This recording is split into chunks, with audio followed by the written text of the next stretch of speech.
Alabama. Our live coverage rolls on into the afternoon hours here, sponsored by FXR. All of our great pictures for you today. Accounts of what is going on. We have seen a lot today. Davey Hyde, I think you would agree. Cliff Prince has put on a show today. He's one of the guys you say, talk about overdue. Now there's a guy that's overdue to win. Yeah, absolutely. Cliff Prince is a fan favorite, no doubt. Oh, yeah. Such a nice guy. 14 years on the Bassmaster Elite Series and overdue several times there in Palatka, right around his family and hometown hero. He had a chance and things didn't just go right, but Cliff Prince, certainly everything has gone right for him yesterday and today, and hopefully it keeps going just right for him. Yeah, we got a long way to go before we've ended this tournament, but if he can keep it up. But to kind of catch us all up on what we've seen today, let's turn to our Bassmaster Midday Report, starting with Matty Wong. Start with Matty Wong, currently unofficially in 9th place, 28 pounds, 11 ounces. Matty had a good day yesterday, 19 pounds, 6 ounces he brought to the scale, and he said, I got a few other things going, but my main deal is at about 8:30, 9 o'clock when the sun starts to get up. I'm flipping some main channel grass, not real deep, but real important for that sun to be up. He started off this morning fishing around some bridge pilings, trying to catch a limit of spotted bass just to have some fish in the live well, so to speak. That did not work out for him, and he talked to us earlier. There were a lot of different reasons why he thought that didn't work out. Then he did go to his area about 8:30, 9 o'clock. Things did not happen then either, but in the last 45 minutes, Matty Wong has been able to fill his limit, and he's up unofficially back into 9th place. Absolutely, yeah. His prospects brightened up here in the last 45 minutes, as you say, Davey. And John Cox in perfect John Cox sort of surroundings there, back away from everyone in the world in some deep, dark corner of the lake. Honestly, everywhere we go, John Cox finds a place that fits John Cox. If you've ever met anyone that fishes his strengths and absolutely enjoys tournament bass fishing, it is John Cox. You had to ask yourself, where do you find that place at this lake? But he did in the back of the back, beyond the back of Spring Creek, about 3/4 of the way down the lake on the left, a very popular creek. John Cox threw a culvert back in the back and caught 22 pounds yesterday. A little slower today for him, but still a lot of fishing time. John Cruz, one of our big stars from yesterday, knocked out 19 pounds plus, and well, actually just short of 19 pounds in the official terms at the end of the day. But man, he's got a great record here, especially a great performance, 3rd place last time around in 2016. And we saw a little bit, maybe, I think, of what happened in 2016, or at least a place and a spot that was reminiscent of that right there. That's it. You timed it perfectly, Tommy. That strike there we will be seeing, I'm sure, as this tournament progresses, whether John Cox is leading or just continues to hang around the top 10, currently unofficially in 6th place. I think he's going to be hanging around the top 10 and even better. He's got a few more places like that and a few more bites like that. Everyone likes to see a top order bite. John Cruz needed that, had a much slower start this morning than he did yesterday morning, but had that little backwater area all to himself, thank goodness, and was able to catch so solid fish. Then he got back out on the main river and caught some fish there in the areas that he started this morning. And one more John to take care of. The rookie, John Garrett, coming out here from wind down in Florida earlier this year and really getting after them both days so far. Yeah, absolutely. What a start for John Garrett. Not a big surprise. We expected to see this from him actually a few years ago. It took him a couple years, which is not a bad thing, but for John Garrett, a lot of people expected to see him out here on his very first year fishing the Opens to qualify, but he's here now, and he has certainly showed his presence already with a blue trophy and having a great tournament here. I must admit, I talked to him last night, and I wanted to know just how many tournaments, how many days, how many months, how many years of your young life have you spent on this lake? He said, this is my 2nd time here ever. Doesn't look like that for John Garrett. He looks like he's right at home and been here many times. Man of the day so far has been this man, Cliff Prince. Absolutely great morning. I mean, nonstop fish catch. So as a tournament angler, you got 2.5, 3 days of official practice. You want to find somewhere between 50 and 100 winning places, but that never happens. Right. But you hope to have a plan A, B, and C. Cliff Prince really only had a plan A. B and C was like, man, maybe I could get a limit that would weigh 8 pounds. But if you're going to have an A game and a plan, and it's only one plan, You want it to be like the one Cliff Prince, a very small shell bar out on the Decatur Flats, surrounded by vegetation. Yesterday and today, got a solid limit. I'm gonna say, what he had yesterday, 19 pounds. He's very close to that today, maybe a little more, maybe a little less, but Cliff Prince putting it in neutral both days by about 10:30 or 11 o'clock. That's a good feeling. Good and bad, because if it goes away, ooh, it might not be good for him, but it doesn't look like it's going away anytime soon for Cliff Prince. Did look pretty strong today. Pretty convincing day for Cliff Prince, who's just kind of taking care of his fish now, waiting around for weigh-in time, maybe doing a little place holding. We'll keep up with him as well, but right now we got Garrett, Cruz, Cox, and Wong. She had it in her little mouth. She's like, yum, yum, yum, yum, yum, yum, yum. And then, no bueno. No bueno. Second half of the day is upon us, and we talked earlier about what an important day this is for so many anglers. The AOY race. Ate it, felt the weight. Making the classic. A big old crappie.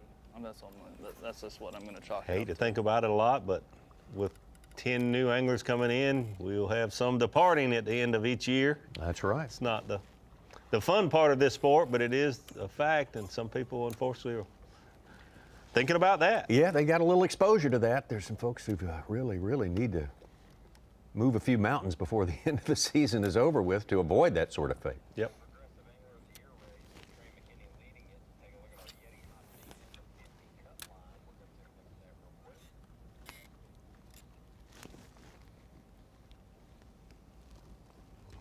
Well, our Progressive Bassmaster Angler of the Year points races.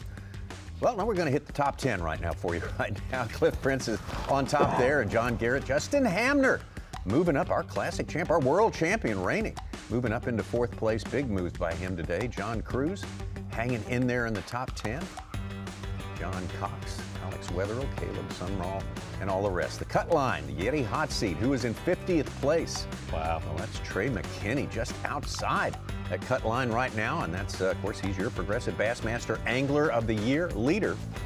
We talk about this often, but that cut right there means so much. 51st down, you don't have a chance to gain points tomorrow, but with Angler of the Year in mind, Trey McKinney being 50th or 50th first place at weigh-in could mean so much towards the way this year rounds out. It's in Angler of the Year. McKinney has 5 fish for 8-3, and there's some guys behind him who don't have bass tracks who could really push him down a little bit more. Well, that is going to affect the race then, for sure. Of course, coming into this thing, everyone was thinking the big the possible development in that race was to be the presence of Jordan Lee. Here in his home state of Alabama, he has not proven to be the bugaboo in this case for Trey McKinney. He has not performed as people thought he might here. Biding my time for tomorrow and being happy with what I caught today, and hopefully saving some for tomorrow and the next day if I make it. So I don't feel like if I went over there and caught any more of them that I would really be bettering myself. I feel like I would be catching something that I'm going to need tomorrow, because the chances of catching one that's better than what I got, I feel like the smallest one I got's over 3, so I feel like I would catch more small ones than I would good ones. So I'm just basically out here circling this thing like an Indian and keeping everybody at bay. So I don't know if that's the right thing, but that's what I think I'm gonna do for the week. Maybe it'll work, maybe it won't. Did a little number crunching. Justin Hamner has made a good move on AOY. He started this week 62 back. Right now, if the standings hold, he's 25 points back, our classic champ. He's in second place, right? In second place right now. And Jacob Fouts started 95 back. He's only 59 back. Garrett was 118 back. Now he's 70 back if the points hold. So he's made a little move too. Now, we thought Jordan Lee was gonna, but he is still stuck on 2 fish today and needs to make. He's not been in communication with us for a while, right? No, I actually called his marshal, who said he had 1 for 1 pound, and I look on Bass Track a few minutes later, he had 3 for 2.5 pounds. So maybe he started to catch him. Very And the Johnson surprising. brothers, who we thought going into the Northern Swing would be a force to be reckoned with. Sure, yeah. Have kind of fallen down here too. So I can't overstate how much it surprised me that Jordan has not had a better 2 days so far. Yeah. Still got fishing time, but you know, if you keep up with this sport, you shouldn't be surprised about a lot of things because you know it just happens. So many things out of your control. There's so many variables, but it really, I'm glad I don't bet on bass fishing because I would have taken that bet that he would gain points AOI and you know, maybe not take the lead after this event, but close the gap a little bit. And it looks like unless something gets going for him here in these next few hours. Justin Hamner might have just gained a couple points. He just got up to 18 pounds with a 4-pounder, and Matt Herron jumped ahead of Trey McKinney into 51st. So Wow. That is lot still of fishing changing left as we speak. So is it a big surprise for you too, Tommy? Absolutely. That- Oh, yeah, yeah. Jordan absolutely. Lee, yeah. Although, you know, you think John Garrett said that this morning. Man, this place, the margins are not real wide. You get out of the sequence, the right rotation, and things can go just completely, you know, no good in a short period of time. Like you, I don't care to bet on bass fishing. Right. I'll play fantasy, but Well, he said Cliff Prince has the biggest bag. We think is a little bit more than 19.8 on Bass Track. But Alex Redwine coming up from 35th. He's got 18.4 on the day on Bass Track. He's in 5th place. He came in here outside the Classic Cut in 45th. Right now with those points, he'd be 29th and kind of feeling good about his Classic chances.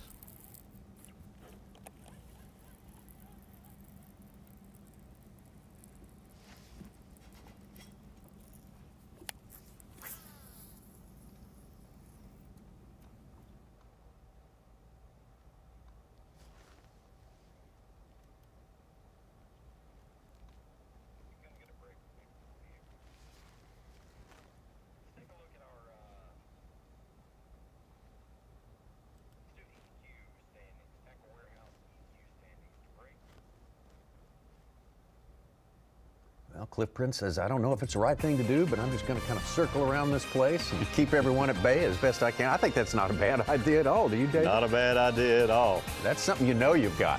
Let's don't throw that away in pursuit of something else. If he holds that blue trophy over his head Sunday afternoon, he might come out here Monday and just circle it around a little more. I would. I would too. What else he got? Of course, next week, speaking of Monday, of course, we've got a big EQ event, a St. Croix Bassmaster Opens event in Oklahoma. Let's take a look at our Tackle Warehouse Bassmaster EQ Elite Qualifiers. These are anglers who are fishing all 9. St. Croix Bassmaster Opens this year in order to gain access to the Bassmaster Elite Series. In Canada's Evan Kung on top, followed by Dakota Ebert, Easton Fothergill, Cody Meyer, Brandon McMillan, Matt Adams, Paul Marks, Josh Butler, Bobby Bakewell, and Bo Browning. And the fact that we've all heard of these guys before, although they haven't fished on the Bassmaster Elite Series, says something about what a strong crop of contenders we have for that status at the end of the season. Got a few events left to go in that one too, and we'll be right back. Discover the Dakota Lithium DL Plus 135 amp hour battery. With dual purpose 135 amp hour deep cycle capacity and an impressive 1,000